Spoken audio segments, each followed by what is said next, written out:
வணக்கம். இரவு நேர பிரதான செய்திகள். செய்திகளின் ஊடாக நர்மதா சிறையில் முதலில் தலைப்புச் செய்திகள்.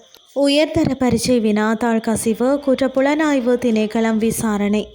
ஊவா மாகாணத்தில் உள்ள அனைத்து பாலர் பாடசாலைகளுக்கும் விடுமுறை. ஈஸ்டேலின் கட்டுமான துறையில் 3000க்கும் அதிகமான இளைஞர்களுக்கு வேலைவாய்ப்பு. இனி விரிவான செய்திகள். தற்போது நடைபெற்று வரும் காப்போத்த உயர்தர பரீட்சையின் பொருளியல் வினாத்தாள் கசிந்துள்ளதாக கூறப்படும் குற்றச்சாட்டுகள் குறித்த விசாரணை குற்றப்புலனாய்வு திணைக்களத்திடம் ஒப்படைக்கப்பட்டுள்ளதாக அரசாங்கம் அறிவித்துள்ளது. இன்று நவம்பர் 25 நடைபெற்ற அமைச்சரவை முடிவுகளை தெரிவிக்கும் ஊடக சந்திப்பில் கலந்து கொண்ட அமைச்சர் நலிந்த ஜேதிச இதனை தெரிவித்தார். கிடைத்த தகவலின் அடிப்படையில் இந்த விசாரணை நடத்தப்படுவதாக அமைச்சர் மேலும் குறிப்பிட்டார். இதேவேளை நுகேகொடையில் உள்ள தனியார் கல்வி நிலையம் ஒன்றில் மாணவர்களுக்கு வழங்கப்பட்ட மாதிரி வினாத்தாள்களில் உள்ள 27 கேள்விகளும் உயர்தர பொருளியல் வினாத்தாள்களில் உள்ள 27 கேள்விகளும் ஒரே மாதிரியாக இருப்பதாக நாடாளுமன்ற உறுப்பினர் சாமர சம்பத் தசாநாயக்க இன்று நாடாளுமன்றத்தில் தெரிவித்தார். ஊவா மாகாணத்தில் உள்ள அனைத்து பாலர் பாடசாலைகளும் காலவரையின்றி மூடவுள்ளதாக ஊவா மாகாண முன் பிள்ளை பருவ அபிவிருத்தி அதிகார சபை அறிவித்துள்ளது. ஊவா மாகாணத்தில் நிலவும் சீரற்ற காலநிலை காரணமாக அனைத்து பாலர் பாடசாலைகளுக்கும் காலவரையின்றி விடுமுறை வழங்கப்பட்டுள்ளது. இலங்கைக்கும் இஸ்ரேலுக்கும் இடையிலான புரிந்துணர்வு ஒப்பந்தத்தின் கீழ் 2025 ஆண்டில் இஸ்ரேலின் கட்டுமான துறையில் 3575 இலங்கையர்கள் வேலைவாய்ப்பு பெற்றுள்ளதாக இலங்கை வெளிநாட்டு வேலைவாய்ப்பு பணியகம் தெரிவித்துள்ளது. சமீபத்தில் 77 பேர் இஸ்ரேலுக்கு அதிகாரப்பூர்வமாக அனுப்பி வைக்கப்பட்டனர்.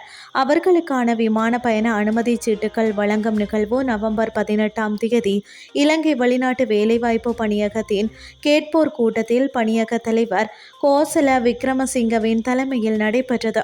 கூடுதலாக நவம்பர் மாத இறுதியில் இஸ்ரேலில் கட்டுமான வேலைகளுக்காக 152 தொழிலாளர்கள் அனுப்பப்பட்டுள்ளதாகவும் அந்த நேரத்தில் டிசம்பர் மாதம் முதல் வாரத்தில் மேலும் 464 பேரை அனுப்பி வைக்க திட்டமிட்டுள்ளதாகவும் கூறப்படுகின்றது. இந்த ஆண்டில் கட்டுமானத்தின் உள்கட்டமைப்பு துறையில் வேலைவாய்ப்புக்காக 252 இலங்கையர்கள் ஏற்கனவே அனுப்பப்பட்டுள்ளதாகவும் தெரிவிக்கப்படுகின்றது. இனி வெளிநாட்டு செய்திகள். பாகிஸ்தான் விமானப்படை நடத்திய தாக்குதலில் ஆப்கானை சேர்ந்த 9 சிறுவர்கள் உட்பட 10 பேர் கொல்லப்பட்ட நிலையில் உரிய நேரத்தில் பதிலடி கொடுப்போம் என ஆப்கானிஸ்தான் எச்சரித்துள்ளது. பாகிஸ்தானுக்கும் ஆப்கானிஸ்தானுக்கும் இடையே எல்லையில் இருந்து இயக்கி வரும் டிடிபி எனப்படும் தக்ரீக்-இ-தலிபான் என்ற பயங்கரவாத குழுவால் பதற்றம் ஏற்பட்டுள்ளது. இக்குழு ஆப்கானில் இருந்து கொண்டு பாகிஸ்தானில் சமீப காலமாக பயங்கரவாத செயல்பாடுகளில் ஈடுபட்டு வருகிறது. இந்த நிலையில் பக்டிகா, கோஸ்ட், குனார் மாகாணங்களில் பாகிஸ்தான் விமானப்படை மூலம் தாக்குதல் நடத்தியுள்ளது. இதில் பெண்கள், குழந்தைகள் உட்பட 10 பேர் உயிரிழந்தனர். இதனால் இரு நாடுகளுக்கு இடையே மீண்டும் மோதல் வெடித்துள்ளது. இது தொடர்பாக ஆப்கானிஸ்தான் அரசின் செய்தி தொடர்பாளர் வெளியிட்டுள்ள அறிக்கையில் பாகிஸ்தான் நடத்திய தாக்குதல் என்பது ஆப்கானிஸ்தான் இறையாண்மை மீதான நேரடி தாக்குதல். சர்வதேச விதிகளை பாகிஸ்தான் மீறியுள்ளது தெளிவாக காட்டுகிறது. இதனால் பாகிஸ்தான் எதையும் சாதிக்கவில்லை. இதற்கு ஆப்கானிஸ்தான் கடும் கண்டனம் தெரிவிக்கிறது. இதற்கு உரிய நேரத்தில் பதிலடி கொடுக்கப்படும். இத்துடன் செய்திகள் யாவும் நிறைவடைகின்றது. அடுத்து காலை 8:30 எதிர்பாருங்கள். நன்றி.